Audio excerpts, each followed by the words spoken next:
Mais qu'est-ce qui se passe avec la Gen Z?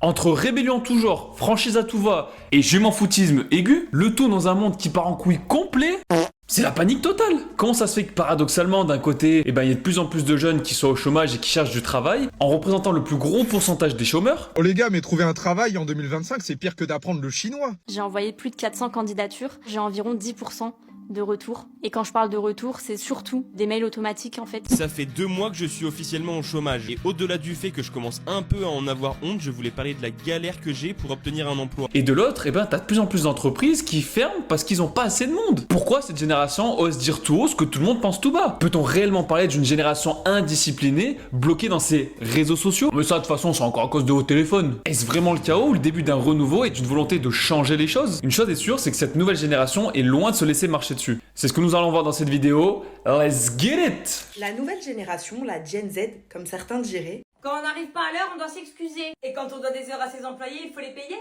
Dites-vous, il a démissionné parce que son patron lui a refusé ses vacances. Démission non négociable. Quand vous avez refusé mes congés, je vous annonce donc ma démission. Merci pour votre incompréhension. Je suis une Gen Z.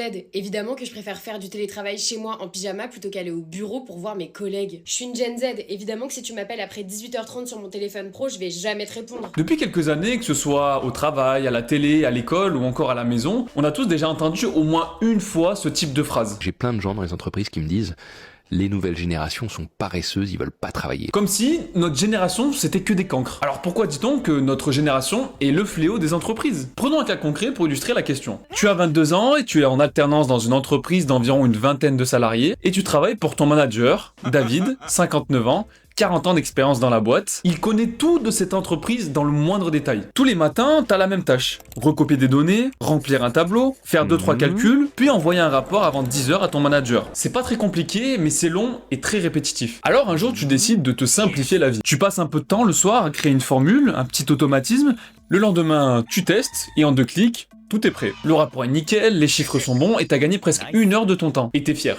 Ça c'est bien. Bien joué gros beau gosse. Mais, quelques jours plus tard, ton manager, le gros David, découvre ce que t'as fait. Et au lieu de voir ton efficacité et de te saluer pour ta prouesse, il voit une entorse au process. Il trouve que t'as voulu aller trop vite et que t'as pas respecté la méthode. Et il prend un temps pour parler avec toi et te balance des phrases du style « On a fait comme ça a toujours été comme ça ». Et toi t'es là sans trop comprendre. Parce que dans ta tête, t'as réalisé la tâche qui t'était demandée, t'as juste cherché à travailler mieux, pas à braver les règles. Et c'est là que tu comprends un truc. Dans beaucoup d'entreprises, le problème, c'est pas le changement lui-même. C'est le fait qu'il vienne de quelqu'un de nouveau, que quelque chose de nouveau est mis en place et qui vienne un petit peu déstabiliser l'équilibre. Alors que toi, t'as juste voulu être productif. Et lui, dans ce cas-là, il t'a vu comme une menace à leur manière de faire. Dans ce cas-là, on peut se poser la question, pourquoi la tâche qui t'a été demandée de faire a été réalisée, et puis même assez rapidement, et malgré tout, ton manager, il est quand même pas satisfait, voire même énervé. Et c'est ce qu'un chercheur nommé Gordon Stephenson a essayé de prouver à travers la théorie des 5 singes. Dans les années 60, il imagine une expérience avec 5 singes dans une cage. Au milieu, il y a une échelle avec une banane tout en haut. Dès qu'un singe essaie de grimper pour attraper la banane, les chercheurs arrosent les autres singes avec de l'eau glacée. Résultat, les singes comprennent vite que si quelqu'un monte, tout le monde se prend une douche froide. Donc, quand un singe veut grimper, les autres le frappent pour l'en empêcher. Par la suite, les chercheurs remplacent donc un des singes par un nouveau. Le petit nouveau, lui, évidemment, veut grimper à l'échelle pour choper la banane. Mais les anciens le frappent lui aussi à son tour directement, sans qu'ils comprennent vraiment pourquoi. Et petit à petit, les chercheurs remplacent tous les singes un par un. Et devine quoi? À la fin, aucun des singes n'a jamais été arrosé, mais ils continuent tous à frapper celui qui essaye de grimper. Personne ne sait vraiment pourquoi, et dans ce cas-là, ils le font parce que ça a toujours été comme ça. Donc ouais, tu l'auras compris, cette histoire en fait, en tout cas cette expérience, c'est le parallèle avec l'histoire précédente. C'est exactement ce que vivent la génération Z au quotidien dans le monde du travail. D'un côté, des méthodes d'un autre temps basées sur la domination et la routine, et de l'autre, une nouvelle façon de penser où la logique, la transparence et l'innovation prennent le dessus. En clair, notre génération plus cultivée a tendance à vouloir mettre en place de nouvelles idées, de nouvelles solutions pour aller plus vite et être plus productifs. Ils cherchent à améliorer leur travail et à apporter un réel sens à ce qu'ils font. Alors ce modèle archaïque, fermé et datant de l'ancienne école, c'est tout simplement nos parents qui en ont payé le prix fort. Ils se sont tués à la tâche et ont dédié toute leur vie à la même entreprise pour peu, voire aucune reconnaissance. Et donc, en voyant nos parents s'épuiser dans des boulots qu'ils détestaient, les mentalités ont changé. Notre jeune génération veut travailler,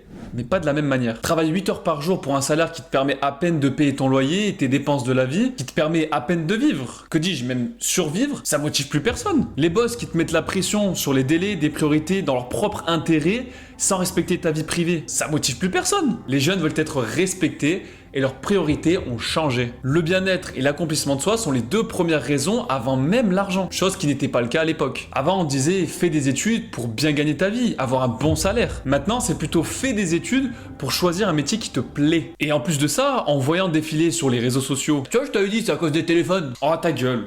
Des milliers de nouvelles façons de travailler apparaissent, freelance, entrepreneuriat, création de contenu, permettant enfin d'allier bien-être personnel et travail. Et aujourd'hui, c'est quasiment un jeune sur deux qui souhaite dans sa vie entreprendre pour un petit peu quitter ce schéma classique du salariat.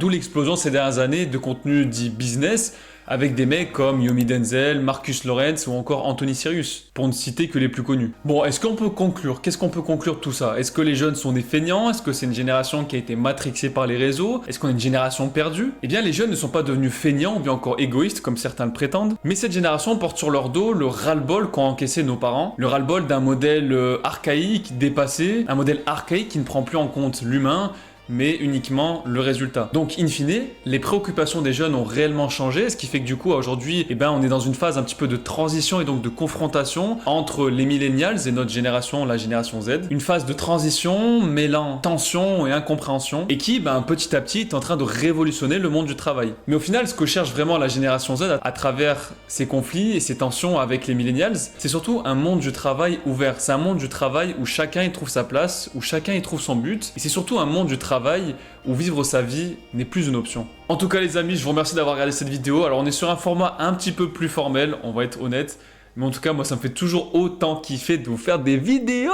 Et toi, qu'est-ce que t'en penses? Dis-moi en commentaire si t'as déjà une situation, que ce soit à l'école ou au travail, où on t'a déjà dit de faire quelque chose que tu comprenais pas trop, mais on t'a dit parce que c'est comme ça. En tout cas, moi je vous dis prenez soin de vous et je vous dis à très vite pour une prochaine vidéo.